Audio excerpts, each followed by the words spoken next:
श्री भगवत गीता अध्याय 9 अथ नवमोऽध्यायः राज विद्या राज गुह्य योग। जय श्री कृष्ण दोस्तों, मैं आपका भगवत गीता के 9वें अध्याय राज विद्या राज गुह्य योग में स्वागत करता हूं। दोस्तों, जिसे योग मिल गया हो उसका ऐश्वर्य, उसका वैभव कैसा होता है, यही बात होगी इस अध्याय में। आइए प्रारंभ करते हैं इस अध्याय को और कूद जाएं मेरे साथ इस ज्ञान की गंगा में।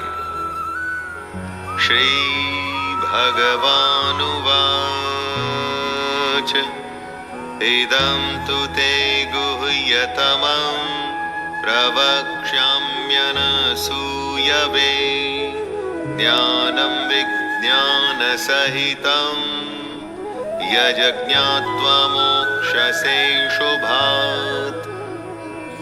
कृष्ण अर्जुन से कहते हैं कि वो उस दोष रहित अर्जुन को, उस अर्जुन को जिसमें दोष नहीं है, ईर्ष्या नहीं है, अब उसे परम गोपनीय विज्ञान सहित ज्ञान बताएंगे।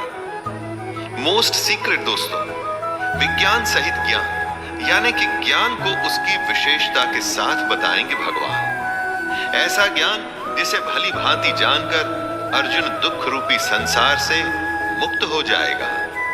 जो कर्म आपको मुक्ति की ओर ले जाएं, वो उत्तम है।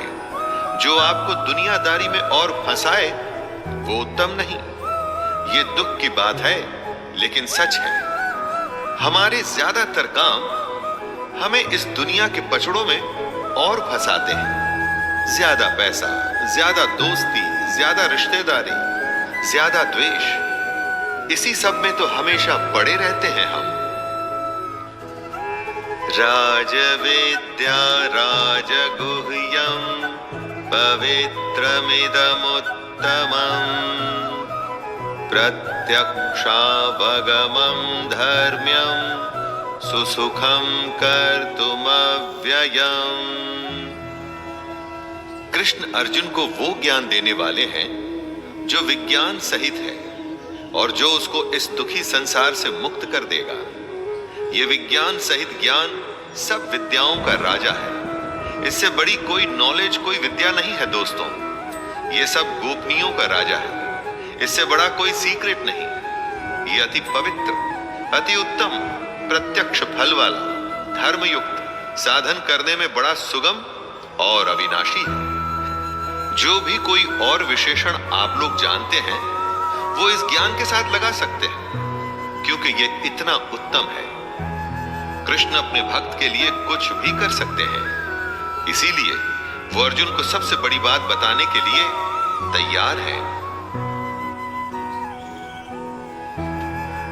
अश्रद्धानः पुरुषा धर्मस्यास्य परन्तप अप्राप्य मां निवर्तन्ते मृत्यु संसार वर्त्मनि। जिसके प्रति आपकी श्रद्धा नहीं, क्या उसे आप प्राप्त कर सकते हैं? श्रद्धा सबसे पहली जरूरत होती है दोस्तों। किसी भी चीज को हासिल करना हो तो श्रद्धा की बहुत आवश्यकता है, और श्रद्धा कभी झूठी नहीं हो सकती। या वो होती है या नहीं होती। इसे आप जबरदस्ती पैदा नहीं कर सकते। यही बात कृष्ण अर्जुन से समझाते हुए कह रहे हैं, हे परंतप, धर्म में श्रद्धा रहित पुरुष मुझको न प्राप्त होकर मृत्यु रूपी संसार चक्र में भ्रमण करते रहते हैं। जिन पुरुषों में धर्म के प्रति, कर्म के प्रति श्रद्धा नहीं है, वो कृष्ण को कभी प्राप्त नहीं होते, बस चक्कर काटते रहते हैं। दोस्तों, हमें खुद अपने जीवन के बारे में भी सोचना चाहिए कि क्या हम भी चक्कर काट रहे हैं। मया तत्मिदं सर्वं जगदव्यक्तमूर्तिना मतस्थानि सर्वभूतानि न चाहं तेष्वस्थितः इस श्लोक में कृष्ण अपने और इस जगत के स्वरूप के बारे में बता रहे हैं। बड़ी ही कॉम्प्लिकेटेड बात है दोस्तों, आपको जरा ध्यान देना होगा। कृष्ण कहते हैं, मुझ निराकार परमात्मा से ये सब जगत जल से बर्फ के सदृश परिपूर्ण है और सब भूत मेरे अंतर्गत संकल्प के आधार स्थित हैं, किंतु वास्तव में मैं उनमें स्थित नहीं हूं। यहां पर कृष्ण कहना चाहते हैं कि उसके अव्यक्त स्वरूप में पूरा जगत व्याप्त है, लेकिन वो उसमें नहीं है। बर्फ जल से बनी होती है, बर्फ में और कुछ नहीं, सिर्फ जल है, लेकिन जल में बर्फ नहीं है। इस जगत का हर प्राणी कृष्ण में व्याप्त है, लेकिन कृष्ण उनमें नहीं है। न च मतस्थानि भूतानि पश्य मे योगमैश्वरम् भूतभृन्न च भूतस्थो ममात्मा भूतभावनः। सब भूत जीव या निर्जीव कृष्ण में स्थित नहीं है, क्योंकि सारे भूत मरण धर्मा है, मतलब कि नाशवान है। इस दुनिया में जो भी है सबकी मृत्यु होती है, तो हम कृष्ण में कैसे हो सकते हैं? कृष्ण आगे कहते हैं कि मेरी ईश्वरीय योग शक्ति को देख कि भूतों का धारण पोषण करने वाली और भूतों को उत्पन्न करने वाली मेरी आत्मा वास्तव में भूतों में स्थित नहीं है। हमारा अस्तित्व कृष्ण से ही है, हमारी आत्मा में उसी परमात्मा का ही अंश है, लेकिन फिर भी वो हम में नहीं है। दोस्तों, यही उसकी योग शक्ति है। यथाकाश स्थितो नित्यं वायुः सर्वत्र गो महान् तथा सर्वाणि भूतानि मतस्थानित्युपधारय।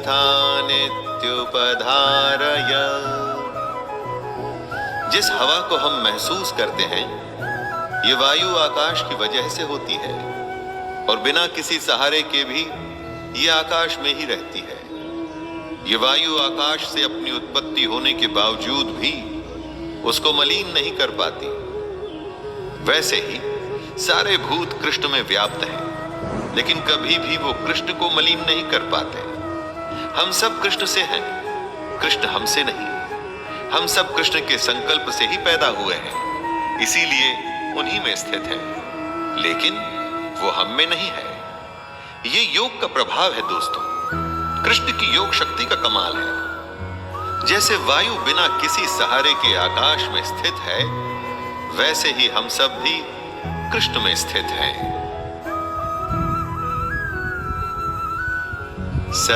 सर्वभूतानि कौन्तेय प्रकृतिं यान्ति मामिकां कल्पक्षये पुनस्तानि कल्पादौ विसृजाम्यहम्। जब एक कल्प, एक एरा, एक दौर खत्म होता है, तो हम सब वापस से कृष्ण में चले जाते हैं। सुनिए वो क्या कहते हैं।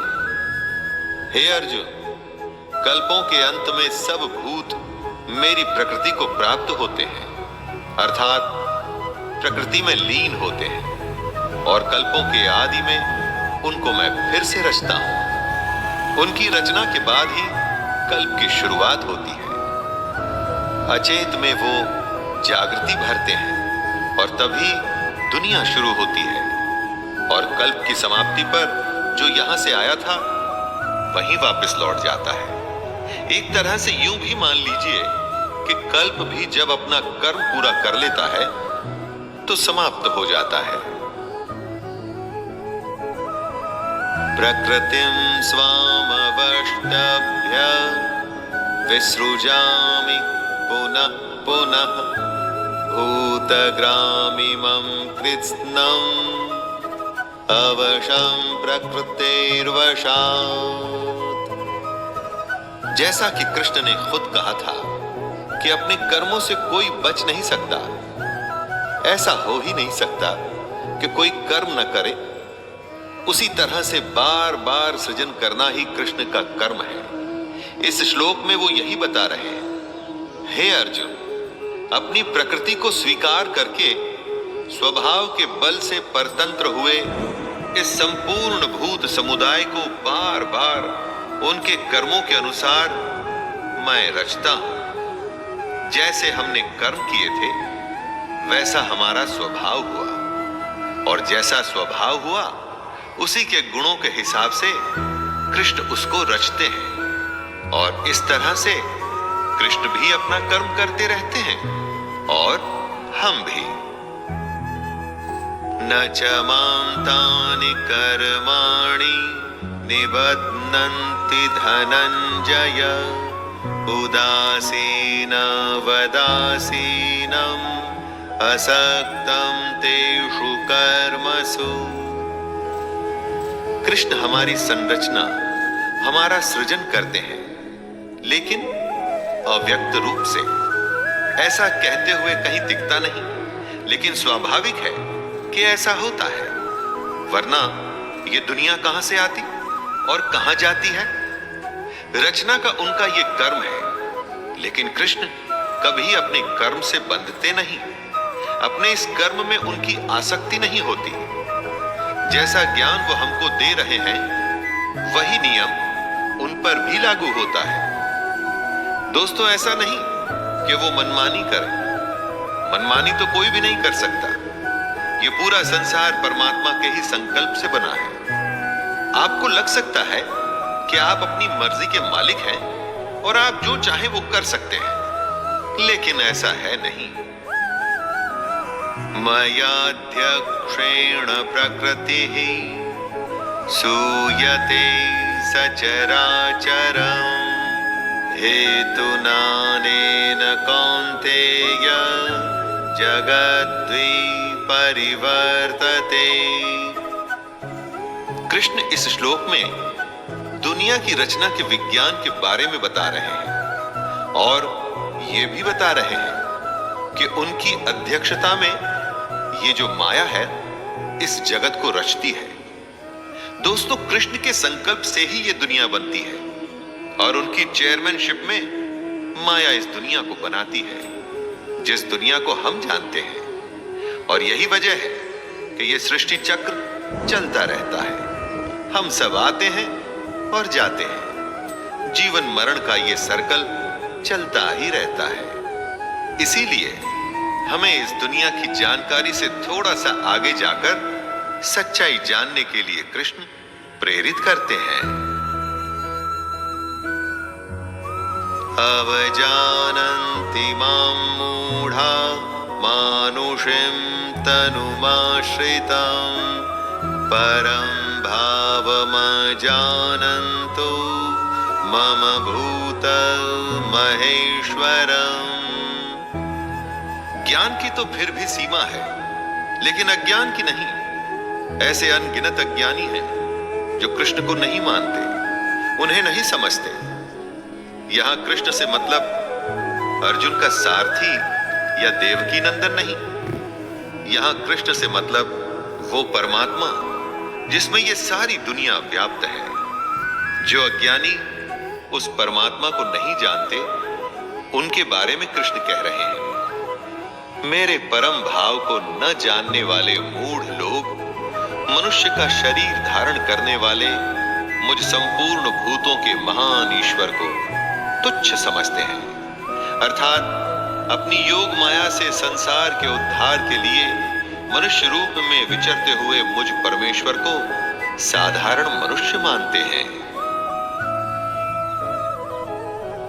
मोघाशा मोघ कर्माणो मोघ ज्ञाना विचेतसः राक्षसीमासुरीं चैव प्रकृतिं मोहिनीं श्रिताः। इस श्लोक में यह बताया गया है कि ऐसे कौन से लोग हैं जो कृष्ण को नहीं समझ पाते। जैसे आसुरी और मोहिनी प्रकृति के लोग।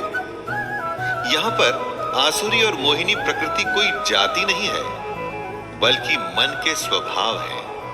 ये आसुरी और मोहिनी प्रकृति के लोग व्यर्थ आशा, व्यर्थ कर्म और व्यर्थ ज्ञान में अपना पूरा जीवन बिता देते हैं, जबकि महात्मा जन अपना पूरा जीवन सच को जानने में लगा देते हैं। राक्षसी स्वभाव के लोग मद में, मदिरा में, मोह में ही पूरी जिंदगी को गंवा देते हैं। आपके इर्द गिर्द जितने भी लोग दिखते हैं, उसमें आप खुद को भी मिलाकर सबको महात्मा जन या राक्षसी स्वभाव के लोगों में बांट सकते हैं। महात्मनस्तु मां पार्थ दैवीं प्रकृतिमाश्रिताः भजन्त्यनन्यमनसो ज्ञात्वा भूतादिमव्यम्। आसुरी और मोहिनी प्रकृति के लोग अपना जीवन गंवा देते हैं। वो कृष्ण को नहीं समझते, लेकिन कई लोग दैवी प्रकृति के भी होते हैं। ऐसे महात्मा जन कृष्ण को ही सनातन कारण मानते हैं। वो कृष्ण को नाश रहित अक्षर स्वरूप जानकर अनन्य मन से युक्त होकर निरंतर भजते हैं। अनन्य मन यानी कि उनके मन में और किसी बात के लिए कोई जगह नहीं होती, कोई संशय नहीं होता। वो कृष्ण को सब कुछ मान अपने निष्काम कर्म में लगे रहते हैं और अपना जन्म संवारते हैं, अपने लक्ष्य को पूरा करते हैं और साथ ही साथ समाज का भी भला करते हैं। सततं कीर्तयन्तो मां यतन्तश्च दृढव्रताः नमस्यन्तश्च मां भक्त्या नित्ययुक्ता उपासते। जो दैवी प्रकृति के लोग होते हैं, उनकी एक खास बात के बारे में कृष्ण कहते हैं कि ये लोग दृढ़ निश्चय वाले होते हैं। अंदर से मजबूत आत्मसम्मान वाले लोग ही दृढ़ निश्चयी माने जाते हैं। अपने निश्चय से ये लोग कभी हटते नहीं। अपने आप पर और कृष्ण पर भरोसा करते हुए निरंतर भजन करते हैं। कृष्ण कहते हैं कि ऐसे लोग मेरे नाम और गुणों का कीर्तन करते हुए तथा मेरी प्राप्ति के लिए यत्न करते हुए मुझको बार बार प्रणाम करते हुए सदा मेरे ध्यान में युक्त होकर अनन्य प्रेम से मेरी उपासना करते हैं। ज्ञान यज्ञेन चाप्यन्ते यजन्तो मामुपासते एकत्वेन पृथक्त्वेन बहुधा विश्वतो मुखम्। जैसे भक्त वैसी उनकी भक्ति। दैवी प्रकृति के लोग अपने भजन से कृष्ण को याद करते हैं। उनके अलावा होते हैं ज्ञान योगी, जो कृष्ण को निर्गुण निराकार ब्रह्म मानते हुए उनकी उपासना करते हैं। और ज्ञान योगियों के अलावा कई और लोग भी होते हैं जो कृष्ण के विराट स्वरूप परमेश्वर की पृथक भाव से उपासना करते हैं। दोस्तों, आपका रास्ता, आपकी पद्धति, आपका तरीका अलग हो सकता है। आप अपने स्वभाव से कृष्ण को पाने की कोशिश कर सकते हैं। बात जरूरी यह है कि कृष्ण को जानने की कोशिश तो करें, उनकी कही बातों पे तो चलें। तरीका अपना अपना हो सकता है, लेकिन ज्ञान मार्गदर्शन सिर्फ कृष्ण का। अहम कृतुरहम यज्ञः स्वधाहमहम औषधम् मंत्रोऽहम हमेवाज्यं हमग्निरहं हुतम्। कृष्ण अपने बारे में बताते हुए कहते हैं कि कर्ता मैं हूं, यज्ञ में मैं हूं, स्वधा मैं हूं, औषधि मैं हूं, मंत्र मैं हूं, घृत मैं हूं, अग्नि मैं हूं और हवन रूपी क्रिया भी मैं ही हूं। कर्ता मैं हूं से कृष्ण कहना चाहते हैं कि करने वाले चाहे आप क्यों न हो, लेकिन उसके पीछे प्रेरक इष्ट कृष्ण ही है। स्वधा मैं ही हूं, अर्थात पितरों के लिए जो मंत्र बोले जाते हैं वो कृष्ण है। औषधि जो हमें ठीक करती है वो भी कृष्ण है। यज्ञ, उसमें चढ़ाया जाने वाला घी और अग्नि भी कृष्ण है। दोस्तों, बात के तत्व को समझने की कोशिश करें। जो भी हो रहा है वो कृष्ण है। सारी क्रियाएं कृष्ण का ही स्वरूप है।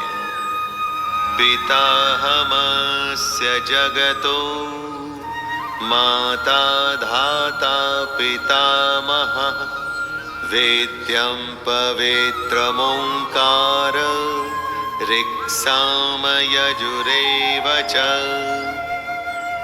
कृष्ण अपने स्वरूप को समझाते हुए कहते हैं कि इस संपूर्ण जगत को धारण करने वाला एवं कर्मों के फल को देने वाला पिता, माता, पितामह, जानने योग्य पवित्र ओंकार तथा ऋग्वेद, सामवेद और यजुर्वेद भी मैं ही हूं। माता पिता यानी कि जहां से हम सबकी उत्पत्ति हुई है वो मूल उद्गम कृष्ण ही है। पवित्र ओंकार यानी कि ओम भी कृष्ण ही है, क्योंकि कृष्ण कहते हैं वो परमात्मा मेरे स्वरूप में है। ऋग्वेद मतलब ऋक यानी कि संपूर्ण प्रार्थना, सामवेद का साम अथवा समत्व भाव, यजुर्वेद यानी यज्ञ की विधि विशेष कृष्ण ही है। योग अनुष्ठान कृष्ण से ही होते हैं।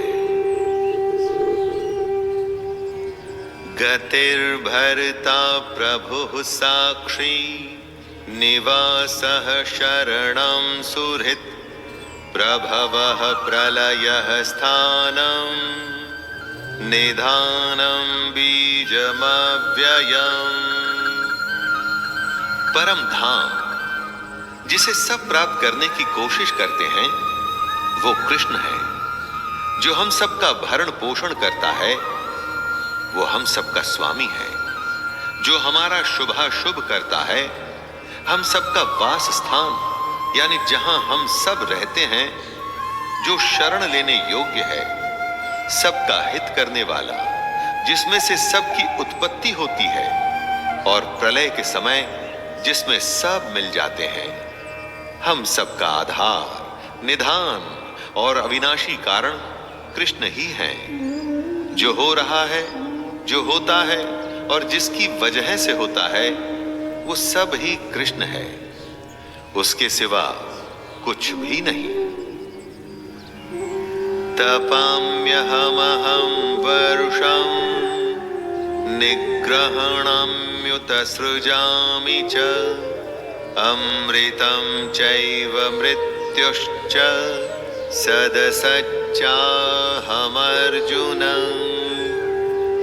धरती सूर्य से तपती है, जल वाष्प बन के आकाश में जाता है और बादल बन के बरसता है। वर्षा ही इस दुनिया को जिंदा रखती है और ये सृष्टि क्रम चलता रहता है। अपने ही स्वरूप को समझाते हुए कृष्ण कहते हैं कि जो सूर्य रूप से तपता है, वर्षा का आकर्षण करता है और उसे बरसाता है, वो मैं स्वयं ही हूं। हे अर्जुन, मैं ही अमृत और मृत्यु हूं और सत असत भी मैं ही हूं। जिससे जीवन मिलता है वो अमृत होता है दोस्तों, और वो कृष्ण है। मृत्यु भी वही है। आदि अंत, ये पूरा अनंत, हर क्रिया का कारण कृष्ण ही है। त्रैविद्यमां सोमपः पूत पाप अयज्ञैरुष्ट्वा स्वर्गन्ति प्रार्थयन्ते ते पुण्यमासाद्य सुरेन्द्रलोकं श्नन्ति दिव्यान् दिवि देव भोगान्। आराधना या विद्या के 3 अंग हैं, ऋक्, साम और यजुः। इन्हीं तीनों पर हमारे तीनों वेद आधारित हैं, ऋग्वेद, सामवेद और यजुर्वेद। जो पुरुष इन तीनों वेदों में विधान किए हुए सकाम कर्मों को करते हैं, सोम रस को पीते हैं, जो पाप रहित हैं, ऐसे पुरुष जो कृष्ण को यज्ञों के द्वारा पूजकर स्वर्ग की प्राप्ति चाहते हैं, वे पुरुष अपने पुण्यों के फल रूप स्वर्ग लोक को प्राप्त होकर स्वर्ग में दिव्य देवताओं के भोगों को भोगते हैं। जो असत की कामना करते हैं वो मृत्यु को प्राप्त होते हैं, और ये मृत्यु कृष्ण है। और जो सत की कामना करते हैं, वेदों के नियमों का पालन करते हुए सकाम करते हैं, उन्हें कृष्ण स्वर्ग के भोग देते हैं। ते तं भुक्त्वा स्वर्गलोकं विशालं क्षिणे पुण्यमर्त्यलोकं विशन्ति एवं त्रैधर्ममनुप्रपन्ना गतागतं कामकामा लभन्ते। जो सच की कामना करते हुए कृष्ण को भजते हैं और जो स्वर्ग की प्राप्ति चाहते हैं, उन्हें कृष्ण स्वर्ग देते हैं। लेकिन कब तक? जब तक उनके पुण्य चलते हैं। विशाल स्वर्ग लोक को भोग कर जब पुण्य क्षीण हो जाते हैं, तब वो पुरुष फिर से मृत्यु लोक को प्राप्त होते हैं। इस तरह से स्वर्ग को प्राप्त हो चुके पुरुष भी बार बार आवागमन को प्राप्त होते हैं, अर्थात पुण्य के प्रभाव से स्वर्ग में जाते हैं और पुण्य क्षीण होने पर मृत्यु लोक में वापस आ जाते हैं। पुण्य किए थे तो स्वर्ग मिला दोस्तों, लेकिन टिकट तभी तक की थी जितने पुण्य कमाए थे, उसके बाद वापस। अनन्याश्चिन्तयन्तो मां ये जनाः पर्युपासते तेषां नित्याभियुक्तानां योगक्षेमं वहाम्यहम्। जो असत की कामना करते हैं उनको मृत्यु मिलती है।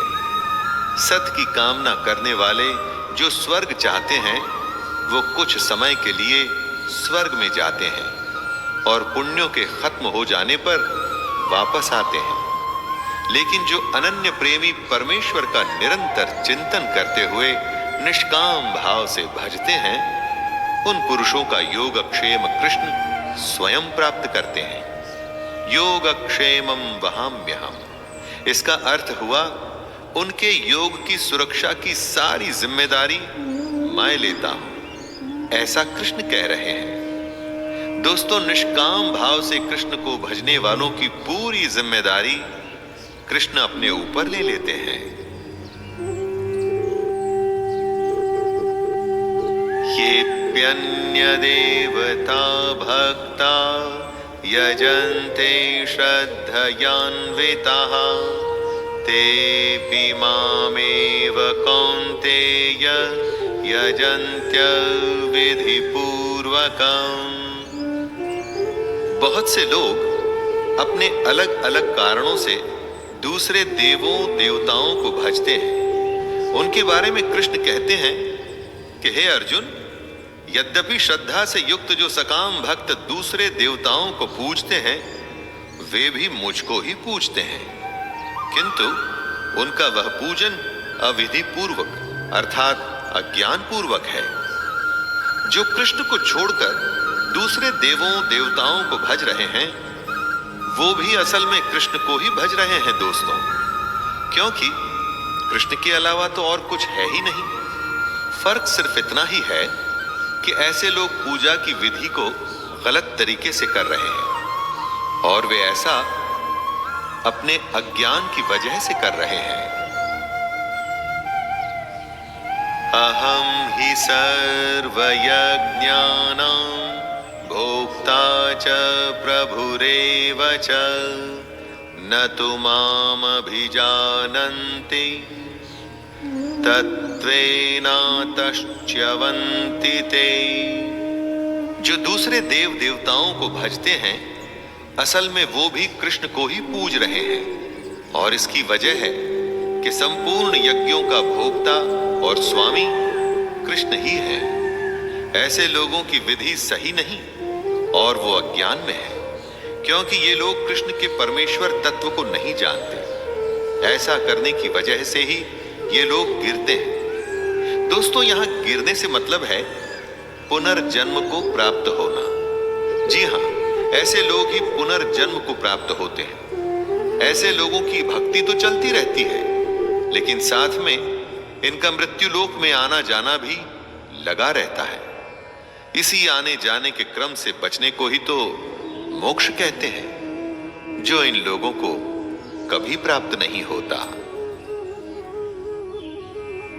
यान्ति देवव्रता देवान् पितॄन्यान्ति पितृव्रताः भूतानि यान्ति भूतेज्या यान्ति मद्याजिनोऽपि माम्।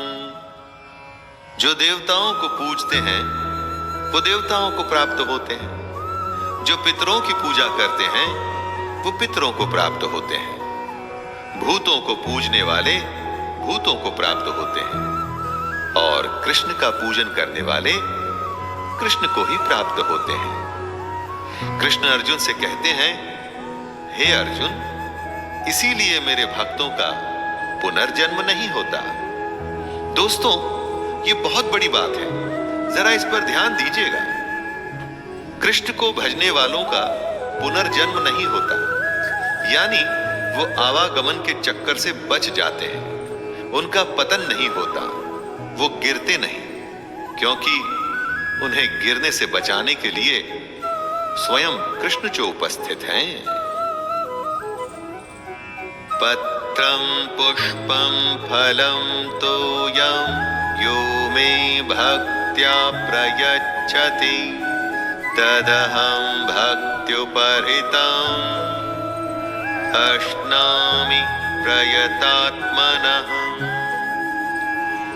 ईश्वर को सिर्फ आपकी भावना चाहिए होती है, लेकिन कोई अपनी भावना का चढ़ावा कैसे चढ़ाए? इसी भावना के अलग अलग रूप होते हैं, जैसे फूल, फल, जल या भोजन।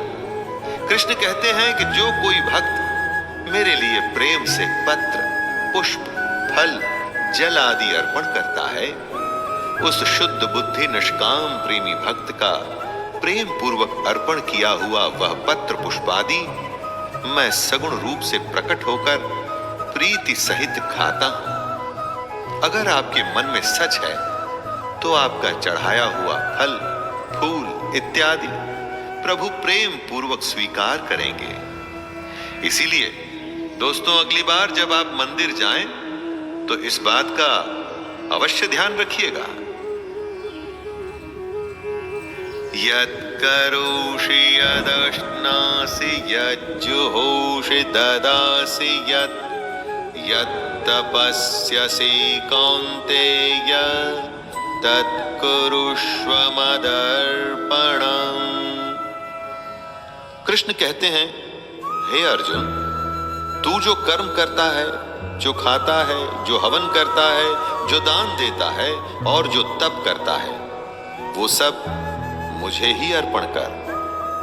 योग क्षेमम वहाम्यम की बात कृष्ण कर चुके हैं, जिसका अर्थ होता है कि हमारे योग की सारी जिम्मेदारी कृष्ण अपने ऊपर लेते हैं। इसीलिए वे अर्जुन से कह रहे हैं कि हमें अपने कर्म, भोजन, हवन, दान और तप सब कुछ उन्हें अर्पण कर देना चाहिए।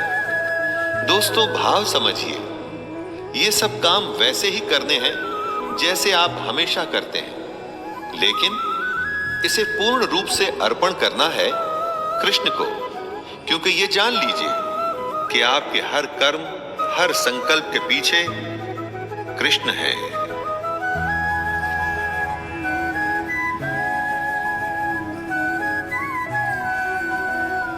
शुभाशुभ फलैरेवं मोक्ष्यसे कर्म बंधनैः संन्यास योग मुक्तात्मा विमुक्तो मामुपैष्यसि।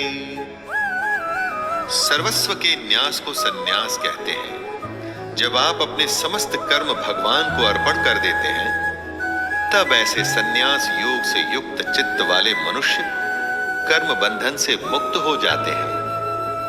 अपने सारे कर्म करते हुए भी अगर आपने कर्म भगवान को अर्पण कर दिए, उनके फलों में कोई रुचि न रखी, बस कर्तव्य से अपना कर्म किया, सच्चे मन से भगवान की भक्ति की, तब ऐसे लोग कर्म बंधन से मुक्त हो जाते हैं। इस बात की पुष्टि स्वयं कृष्ण कर रहे हैं। ऐसा करने वाले सीधे कृष्ण को ही प्राप्त होते हैं।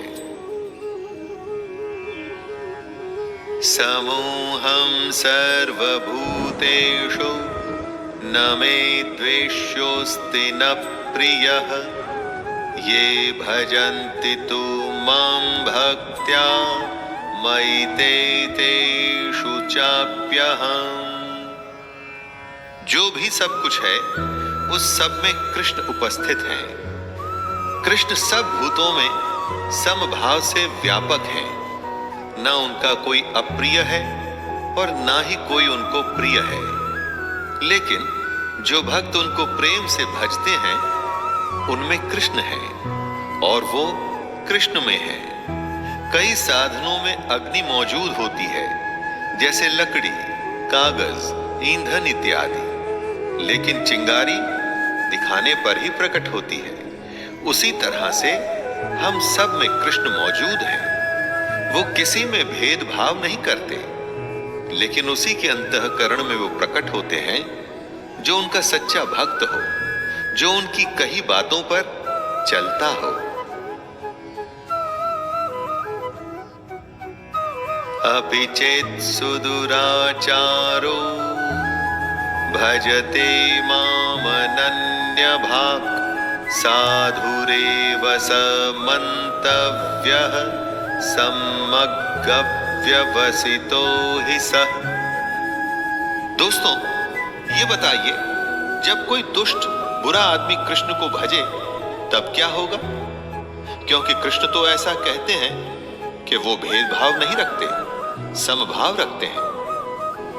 जी हां, इसी के बारे में कृष्ण कहते हैं कि यदि कोई अतिशय दुराचारी भी अनन्य भाव से मेरा भक्त होकर मुझको भजता है, तो वो साधु ही मानने योग्य है। दोस्तों, कोई डाकू विलन भी अगर कृष्ण को भज रहा है तो उसे भी साधु ही मानना पड़ेगा। और इसकी वजह है कि वो बुरा आदमी भजते हुए यथार्थ निश्चय वाला है, अर्थात उसने भली भांति निश्चय कर लिया है कि परमेश्वर के भजन के समान अन्य कुछ भी नहीं है। क्षिप्रं भवति धर्मात्मा स्वच्छान्तिं निगच्छति कौन्तेय प्रतिजानीहि न मे भक्तः प्रणश्यति। दुराचारी का क्या धर्मात्मा बनना समभाव है? एकदम सच्चे मन से भगवान के कहे चलने पर कुछ भी संभव है। निश्चय करके जो अपने मन को अपने कर्म और उसकी भक्ति में लगा देता है, वो सीधे भगवान को ही प्राप्त होता है। दोस्तों, रामायण महाभारत में कितने ही दुराचारी थे जिन्होंने भगवान का स्मरण कर, तपस्या कर उनसे वर हासिल किए थे। भगवान ने कभी उनसे भेदभाव नहीं किया। कृष्ण कहते हैं, हे अर्जुन, तू निश्चय पूर्वक सत्य जान कि मेरा भक्त नष्ट नहीं होता। तो दोस्तों, जब दुराचारी की गाड़ी चल जाती है तो क्या हमारा कल्याण नहीं होगा?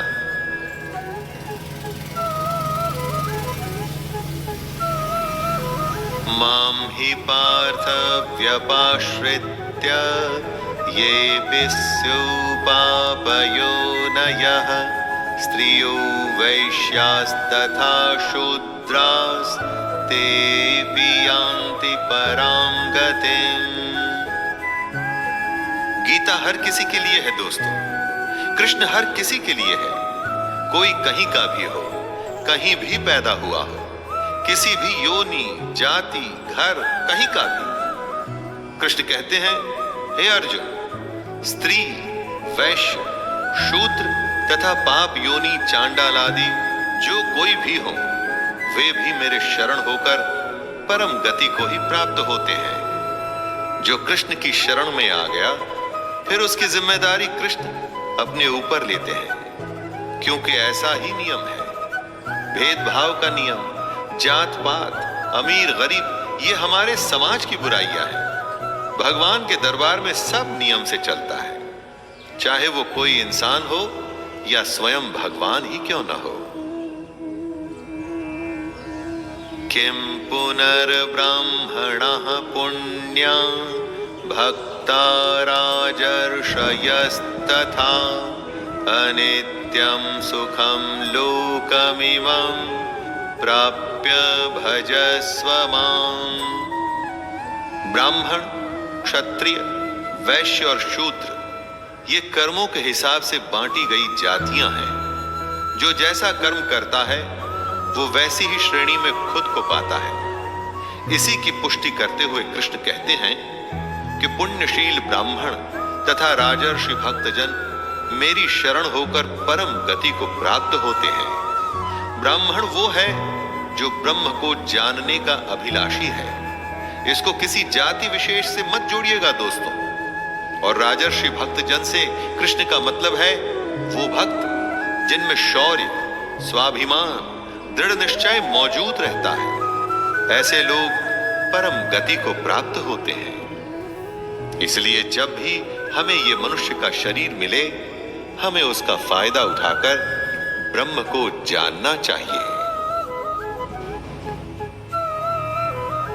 मन्मना भव मद्भक्तो मद्याजी मां नमस्कुरु मामे वैश्यसि युक्त्वैवम् आत्मानं मत्परायणः। कृष्ण अर्जुन से कहते हैं कि अर्जुन, तू मुझ में मन वाला हो, मेरा भक्त बन, मेरा पूजन करने वाला हो, मुझको प्रणाम कर। इस प्रकार आत्मा को मुझ में नियुक्त करके मेरे परायण होकर तो मुझको ही प्राप्त होगा। दोस्तों, हमारे मन में कृष्ण के सिवा और कोई ना आए। हमारी आत्मा उसी परमात्मा, उसी कृष्ण का अंश है।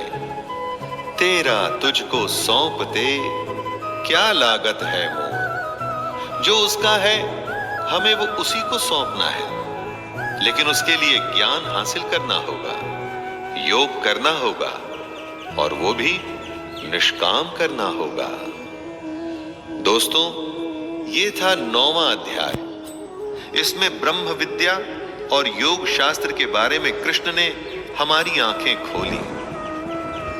अब हमारी आंखें खुली या नहीं, ये आप अपनी आंखें बंद कर मन में झांक कर पूछिएगा, जवाब अपने आप मिल जाएगा। तो आइए विराम देते हैं इस 9वें अध्याय को और मिलते हैं 10वें अध्याय में। आगे श्री कृष्ण।